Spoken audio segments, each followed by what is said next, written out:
तापक्रम व्युत्क्रम क्रमण, तापमान व्युत्क्रमण, टेम्परेचर इन्वर्सन, तापमान व्युत्क्रमण।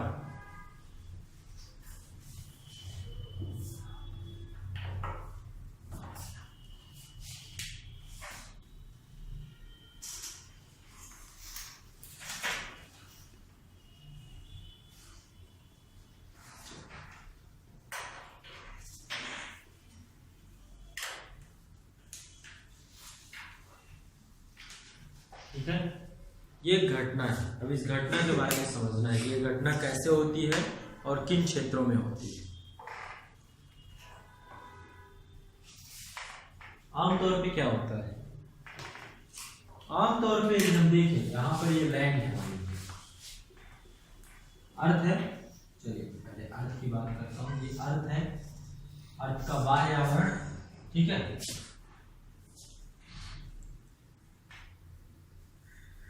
मान लीजिए अर्थ का ये बाह्य आवरण है, ये आंतरिक आवरण है। आंतरिक आवरण में तो हम रहते नहीं, हम यहाँ रहते हैं कहीं इस क्षेत्र में, है ना। यहाँ पर क्या है, ये अलग तरीके का है, ऊपर क्रस्ट है, फिर मेंटल है, फिर कोर है ना। उसके बारे में बाद में चर्चा करेंगे। ये बाह्य आवरण है और ये खुला आसमान है। खुला आसमान में वायुमंडल है, वायुमंडल की कुछ परतें होती हैं। पहली परत है क्षोभ मंडल, फिर समताप मंडल, फिर आयन मंडल, फिर बहिर्मंडल मंडल, 4-5 मंडल है। तो आमतौर पर यदि हम अर्थ से ऊपर जाते हैं तो ऊपर जाने में क्या होता है, तापमान में कमी आती है, तापमान में कमी आती है, टेम्परेचर घटता जाता है ऊपर जाने में, है ना।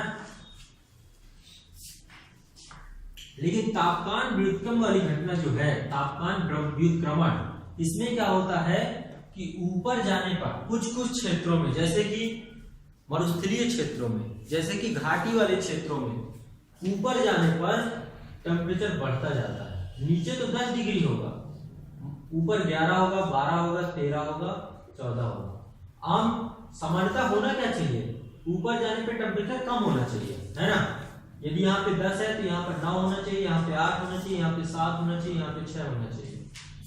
ऊपर जाने पे आमतौर पे घटना चाहिए। लेकिन जहां पे तापमान व्युत्क्रमण की घटना पाई जाती है, वहां पे ऊपर जाने पे टेम्परेचर क्या होता है, बढ़ता है, घटता नहीं। ठीक है, अब ये सब कैसे होता है इसको समझते हैं। अच्छा एक बात और बताइए, ये क्षेत्र है, यहां पे लैंड दिन का टाइम है, मान लीजिए डे टाइम है, डे टाइम पे लैंड गर्म हो रही है। लैंड गर्म होने के बाद यहाँ के आसपास की हवा भी गर्म होगी, हवा ऊपर जाएगी, है ना। ऊपर जाने पे तापमान कम होता है, तो हवा जब ऊपर जाएगी तो हवा भी ठंडी होगी, ठंडी होगी तो उसका संघनन होगा, और संघनन होने के कारण यहाँ बादल बनेंगे और बादल बारिश कराएंगे। इस कंडीशन में, सामान्य दशा में। लेकिन टेम्परेचर इन्वर्सन की दशा में, मान लीजिए यहाँ की लैंड जो है 10 डिग्री है यहाँ पे, ठीक है, और यहाँ की हवा ऊपर जाएगी तो उसका टेम्परेचर तो बढ़ेगा, है ना। तो क्या संघनन की स्थिति कभी पाएगी, नहीं पाएगी, और यहाँ पे बारिश नहीं होगी। तो जब तापक्रम व्युत्क्रमण की घटना होती है तो बारिश, वर्षा नहीं होती वहां, ठीक है। अब इसी के पूरे कॉन्सेप्ट को समझते हैं, ये क्या है, इससे आपको बहुत सारी चीजें समझ में आएगी। लिखिए, पहले कुछ चीजें इस पे लिख लीजिए, फिर मैं इसको समझाता हूँ। देखिए, सामान्य दशा में ऊंचाई में बढ़ने के साथ साथ, सामान्य दशा में ऊंचाई के साथ साथ तापमान में कमी आती है।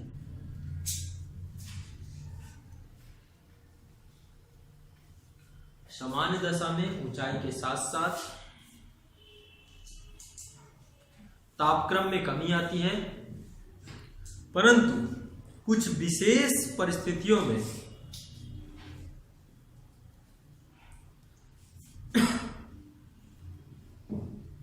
ऊंचाई के साथ साथ तापक्रम में वृद्धि होती है।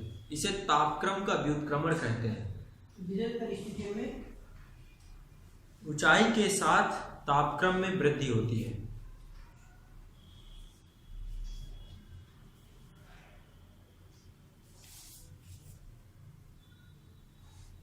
इसे तापक्रम व्युत्क्रमण, तापमान व्युत्क्रमण कहते हैं। नेक्स्ट लिखिए तापमान का व्युत्क्रमण 2 स्थलों में होता है। तापमान का व्युत्क्रमण 2 स्थलों में होता है। नंबर 1 मरुस्थलीय प्रदेश, नंबर 2 घाटी प्रदेश। मरुस्थलीय प्रदेश और घाटी प्रदेश, ये 2 क्षेत्र हैं जहां तापमान का व्युत्क्रमण जैसी घटना पाई जाती है। सबसे पहले मरुस्थलीय प्रदेश की बात करते हैं।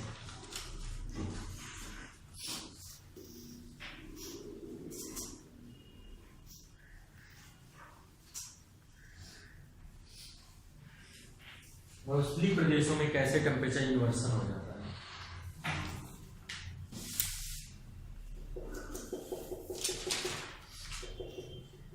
मान लीजिए मरुस्थलीय क्षेत्र है कोई, डे का टाइम है, दिन के टाइम में रेत होती है ना। रेत बहुत तेजी से गर्म होती है ना, बहुत त्वरित गति से रेत गर्म होती है। तो जब त्वरित गति से रेत गर्म होगी तो रेत से संपर्क में होने वाली जो वायु है, मान लीजिए रेत के संपर्क में कोई वायु आती है तो वायु भी गर्म हो जाएगी। ठीक है, वायु का संपर्क, ये भी क्या होगी, गर्म हो जाएगी। और गर्म वायु बड़ी तेजी से ऊपर उठेगी, बड़ी तेजी से यहां से ऊपर उठने का प्रयास करेगी। जब वायु ऊपर जाएगी, मान लीजिए अभी सामान्य दशा है, अभी सामान्य स्थिति है, ऊपर जाने पर वायु क्या होगी, अचानक ठंडी हो जाएगी। और जब अचानक यहाँ पर वायु ठंडी होगी तो ठंडी वायु क्या होगी, भारी हो जाती है। और भारी वायु बैठने की प्रवृत्ति रखती है। भारी वायु बहुत तेजी से नीचे बैठने का प्रयास करेगी। और जब ये भारी वायु बहुत तेजी से नीचे बैठेगी तो इसका स्थानांतरण हो जाएगा। स्थानांतरण समझ रहे हैं, गर्म हवा ऊपर चली जाएगी और ठंडी हवा नीचे आ जाएगी। जब ठंडी हवा नीचे आएगी तो यहाँ का टेम्परेचर कम हो जाएगा। टेम्परेचर क्या होगा, मान लीजिए जब पहले गर्म हवा थी तो यहाँ पे लैंड बॉडी है, रेत का टेम्परेचर बहुत तेजी से गर्म था। तो मान लीजिए यहाँ का टेम्परेचर 34 डिग्री था, तो समान दशा में 33, 32 डॉट डॉट डॉट, ये मान लीजिए 10 डिग्री। ठीक है, 10 डिग्री में वायु ठंडी हुई और बहुत तेजी से नीचे बैठी। बैठने के कारण जैसे ही वायु नीचे आई तो इसका टेम्परेचर भी यहाँ पे आके 10 डिग्री कर दिया। ठीक है, स्थानांतरण हो गया ना ठंडी वायु, क्योंकि यहाँ पे बहुत तेजी से वायु गर्म होकर ऊपर जा रही है। ऊपर ज्यादा गर्म होकर जाएगी तो ज्यादा वायु ठंडी होगी और ठंडी वायु नीचे अचानक बैठेगी। जैसे नीचे बैठती है तो आकर के यहाँ के टेम्परेचर को 10 डिग्री कर देगी, फिर 11 डिग्री, फिर 12। ठीक है, इस तरीके से यहाँ पे क्या होता है, 10 डिग्री, फिर 9 डिग्री, ऊपर जाने पे टेम्परेचर यहाँ पे 10 होगा तो यहाँ पे 11 होगा, यहाँ पे 12 होगा, यहाँ पे 13 होगा, डॉट डॉट डॉट 34। क्योंकि ये गर्म वायु, यहाँ से गर्म वायु जा रही है ना, गर्म वायु ऊपर जा रही है तो वो टेम्परेचर को बढ़ा रही है ऊपर का, और ठंडी वायु क्या कर रही है, नीचे का टेम्परेचर घटा रही है। समझ रहे हैं, यहां से वायु गर्म होकर ऊपर गई तो उसने क्या किया, यहां पर जाकर के ठंडी हुई, और ठंडी होने के बाद जैसे नीचे बैठी तो इधर का टेम्परेचर क्या हो गया, इधर ठंडा हो गया, इधर गर्म हो गया। तो आमतौर पे जो व्यक्ति यहां से इधर जाने का प्रयास करेगा तो यहाँ पे क्या होगा, टेम्परेचर बढ़ेगा। आमतौर पे घटना चाहिए लेकिन अब टेम्परेचर बढ़ रहा है। यही हो गया तापक्रम व्युत्क्रम की घटना। बारिश होगी क्या इस कंडीशन में, नहीं होगी, है ना। तो लिखिए इसके बारे में कुछ लिख लीजिए। हाँ, मरुस्थल में कुछ लिख लीजिए और फिगर बनाना है। मरुस्थल में बालू शीघ्र ही गर्म हो जाती है। मरुस्थल में बालू शीघ्र ही गर्म हो जाती है और इसके संपर्क की हवा गर्म होकर लगातार ऊपर उठने लगती है।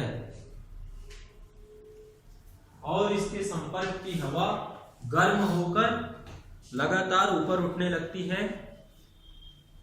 इस प्रकार ऊपरी वायुमंडल में गर्म हवा का जमाव पाया जाता है। इस प्रकार ऊपरी वायुमंडल में गर्म हवा का जमाव पाया जाता है। बहुत तेजी से यहाँ की हवा गर्म होकर ऊपर पहुंच जाती है, ये पूरे क्षेत्र को गर्म कर देती है। ठीक है, और ऊपर की जो ठंडी हवा है वो स्थानांतरित होकर नीचे आ जाती है। तो ऊपर का टेम्परेचर गर्म और नीचे का टेम्परेचर ठंडा, तापक्रम व्युत्क्रम होगा। हाँ, इस तरह इस प्रकार ऊपरी वायुमंडल में गर्म हवा का जमाव पाया जाता है, जबकि ठंडी हवा नीचे उतर आती है। जबकि ठंडी हवा नीचे उतर आती है।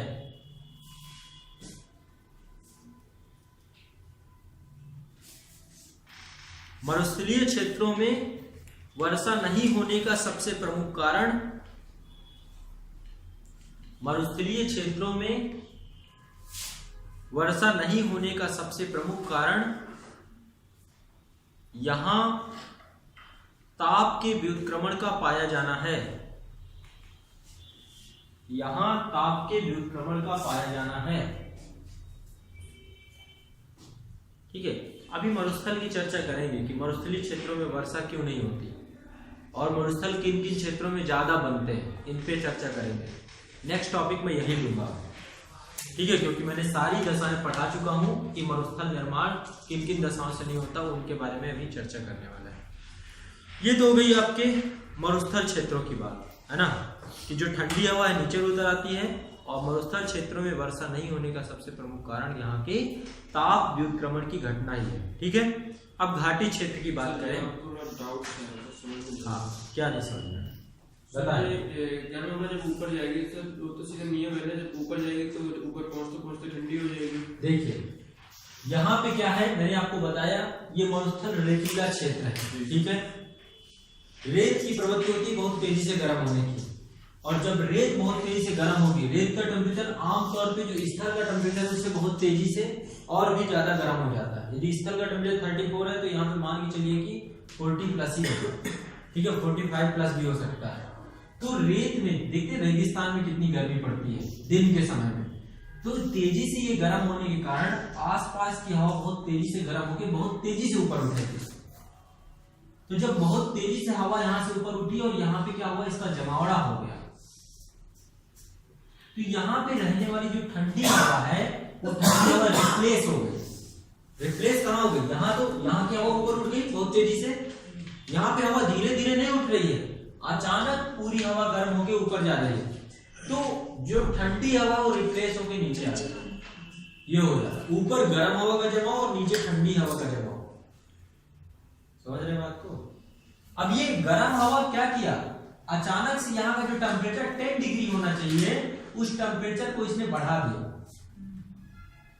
10 से इसको 34 कर दिया, 34, और इधर वाला टेम्परेचर ये ठंडी हवा ने क्या किया, अचानक यहाँ के टेम्परेचर को 10 डिग्री कर दिया, नीचे आ गए, नीचे आ गई, क्योंकि ये 10 डिग्री पे हवा थी, ये 34 डिग्री पे।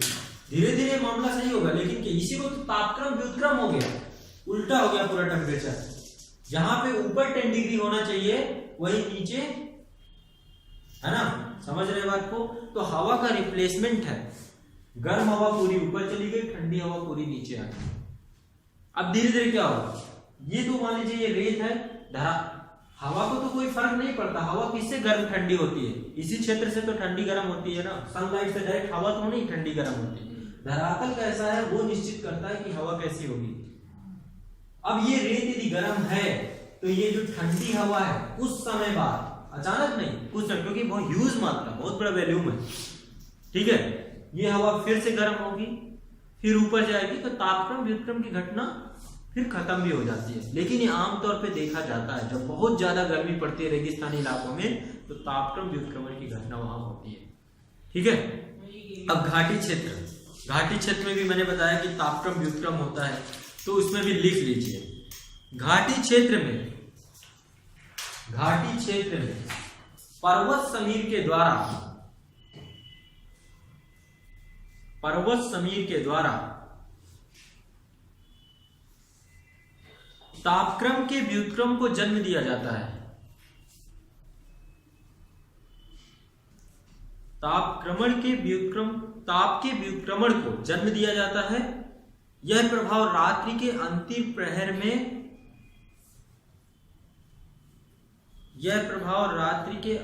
प्रहर में अधिक स्पष्टता से परिलक्षित होता है।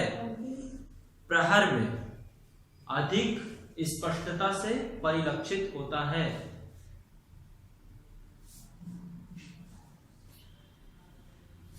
कैसे, थोड़ा डायग्राम में देखिए।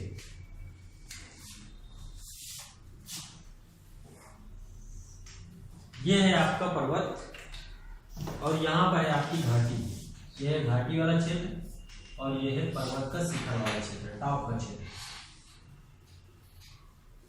नाइट में मैंने आपको क्या बताया, रात के समय में क्या होगा, यहाँ पे कैसा प्रेशर बनता है, यहाँ पर हाई प्रेशर बनता है, क्योंकि रात के समय में जो टॉप वाला क्षेत्र है वो जल्दी ठंडा हो जाता है ना। ये लो प्रेशर जोन बनता है। तो हवा कुछ इस तरीके से चलती है, high pressure to low pressure, लेकिन 12 बजे के बाद, 1 या 2 बजे के बाद मॉर्निंग में, ठीक है, 1 या 2 बजे मॉर्निंग, यानी दोपहर की बात नहीं कर रहा, सुबह सुबह की बात कर रहा हूं, तो 4 बजे के आसपास यहां से हवा जो है अचानक नीचे आ जाती है। ठीक है, अचानक, क्योंकि घाटी के सहारे नीचे उतरती है और नीचे उतर करके ये कैसी हवा है, ठंडी हवा है, क्योंकि ये कैसा है क्षेत्र है, ठंडा क्षेत्र है, हाई प्रेशर जोन मतलब ठंडा क्षेत्र है रात के समय में। तो यहां से अचानक ठंडी हवा ह्यूज मात्रा में घाटी में आके जम जाती है, जमाव हो जाता है ठंडी हवा का। ठीक है, जब यहाँ पे ठंडी हवा का जमाव होगा तो यहाँ की गर्म हवा रिप्लेस कर जाएगी यहाँ पे। ठीक है, और यहाँ पे क्या बनेगा, यहाँ पे तापक्रम व्युत्क्रम हो जाएगा, यहाँ पे टेम्परेचर 10 डिग्री हो जाएगा, ऊपर टेम्परेचर 20 डिग्री हो जाएगा। समझ रहे बात को? यहाँ की जो हवा है वो ऊपर रिप्लेस करेगी, गर्म हवा है, ऊपर उठने की प्रवृत्ति रखती है, और यहाँ की जो ठंडी हवा है ये पूरा घाटी पे आके, घाटी के समय पे सुबह बहुत ठंडी पड़ती है, किसी घाटी क्षेत्र में जाकर देखिएगा, सुबह सुबह में गर्मियों के दिनों में भी ठंडी पड़ जाएगी। ठीक है, अभी हम लोग लोकल विंड्स देखेंगे, कुछ लोकल विंड्स होती हैं, ठीक है, जैसे कि चिनूक है ना, जैसे कि फॉन है, जैसे कि सिरको है। अभी लोकल विंड्स देखेंगे, इनका एक बहुत बड़ा रोल है। फलों के बगीचे, जब कभी हमारे जैसे कि जम्मू कश्मीर वाला क्षेत्र है, पूरा घाटी वाला, कश्मीर घाटी है, हिमाचल प्रदेश पूरा कुल्लू कांगड़ा घाटी है, वहां पर वो पूरी घाटी वाले रीजन में, वहां पे क्या परिस्थितियां हैं, कभी जब जाएंगे तो आपको वहां के लोगों से पूछिएगा, है ना, कि वहां पे किस तरीके से वहां का उनके सुबह का टाइम होता है, जीवन यापन कैसे करते हैं। ठीक है, तो अभी चर्चा करते हैं। तो यहां पर लिख रहे थे आप, घाटी में पर्वत समीर द्वारा ताप के व्युत्क्रमण को जन्म दिया जाता है। यह प्रभाव रात्रि के अंतिम प्रहर में अधिक स्पष्टता से परिलक्षित होता है। यहां तक आपने लिख लिया, आगे लिखिए, जब पर्वतीय समीर घाटी को पूर्ण रूप से भर देती है,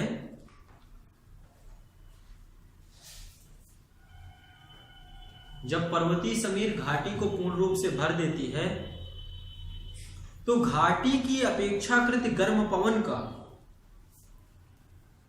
तो घाटी की अपेक्षाकृत गर्म पवन का स्थानांतरण, गर्म पवन का स्थानांतरण वायुमंडल की ऊपरी परत में हो जाता है।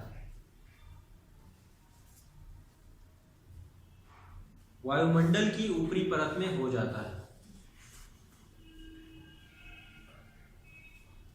इस प्रकार से तापमान का व्युत्क्रम पाया जाता है।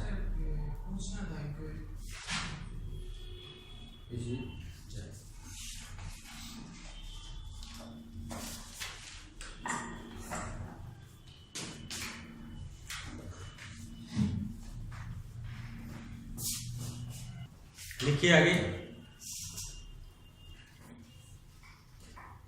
कहां तक लिखा आपने? इस प्रकार से तापमान का व्युत्क्रमण पाया जाता है। इस प्रकार से तापक्रम का व्युत्क्रमण पाया जाता है। समझ में आई बात? ठीक है, घाटी क्षेत्र में किस तरीके से टेम्परेचर इन्वर्सन होता है। ठीक है, डायग्राम बना लें। ठीक, तो ये काफी इंपॉर्टेंट है। अब कुछ स्थानीय पवने हैं, ठीक है, जैसे कि उत्तरी अमेरिका में एक पर्वत श्रेणी है, इंपॉर्टेंट पर्वत श्रेणी, क्या नाम है उसका? रॉकी, है ना। इसी तरीके से एक पर्वत श्रेणी है स्विट्जरलैंड के पास, क्या नाम है? आल्प्स। नाम सुना है? तो रॉकी पर्वत श्रेणी, आल्पस पर्वत श्रेणी, ठीक है, इनकी ढालों से बहुत सारी लोकल विंड बहती हैं, जैसे चिनूक पवन है ना। तो अब हेडिंग डालना है आपको स्थानीय पवन।